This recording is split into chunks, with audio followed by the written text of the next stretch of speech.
Hey guys, welcome back to my YouTube channel. So today I'm installing these door handle covers. So I've actually put on 3. I'm just gonna go over how to do this, although it's not rocket science or anything like that, and I'm sure pretty much anyone knows how to do it. But for those who are really new to installing these kind of things, I'll just give you the rundown of how it works. I am gonna do this one a little quick.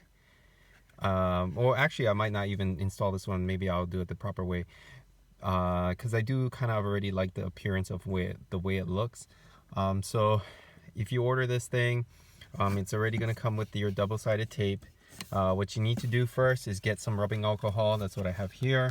Clean off the door handles, make sure that there's no wax remaining or anything like that.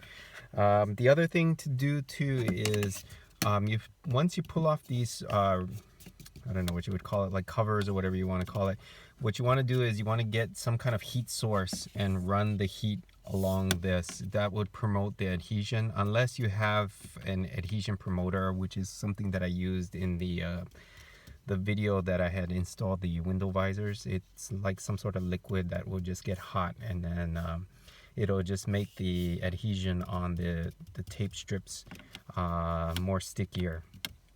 Also, the other thing too is to if you are, this seller was actually pretty good. This seller actually gave me 3M tape, so I'm actually pretty happy with that. But if you buy it from another seller and you just put some generic tape on it, then I would suggest maybe to change the tape if you are wanting it to be more permanent.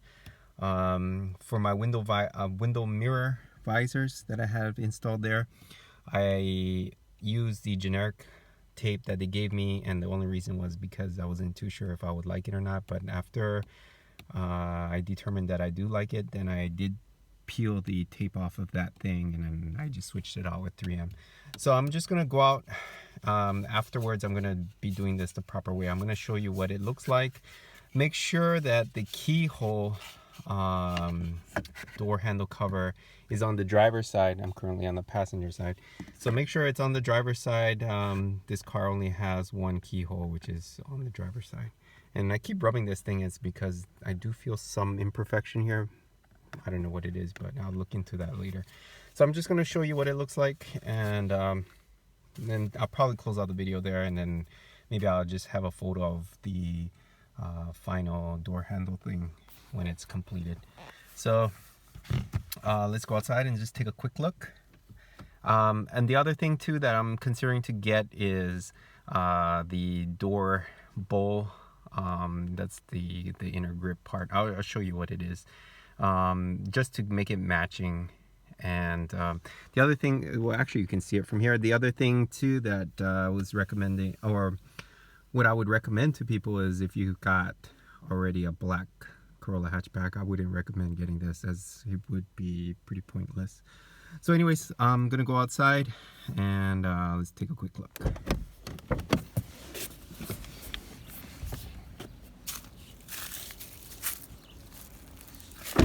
Right, so that's what it looks like from the front.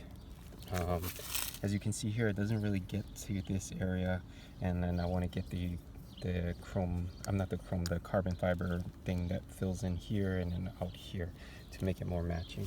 Let's see from the back or from the side. So this side is completed. That's what it looks like from far away. That's what it looks like.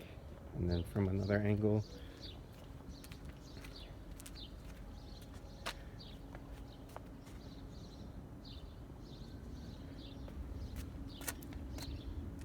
like I said, you can still see the white here,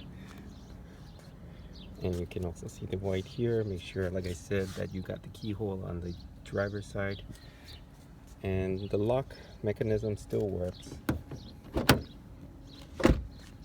Actually, so the key is there in my pocket, still works. Nothing is,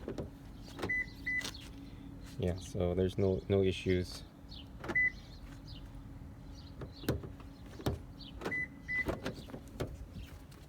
Yeah, I need to replace the key battery there.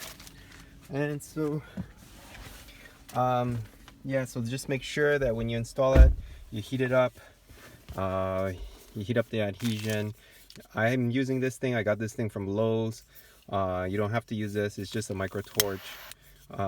You could use a regular plain lighter. It doesn't really matter. As long as you heat it up, you could use a heat gun too. And that's pretty much it. Just wipe it down and just stick it on. And hopefully you guys like this video. If you guys like it, please subscribe and share. I'll do the lights either tomorrow or maybe sometime in the next couple weeks. I've already determined, I was looking into it and I already know where I want to put my ground, and I already know which wires to probe. So yeah, I'll have that video posted for you guys later. And anyway, so that's the end of this video. See you guys next time.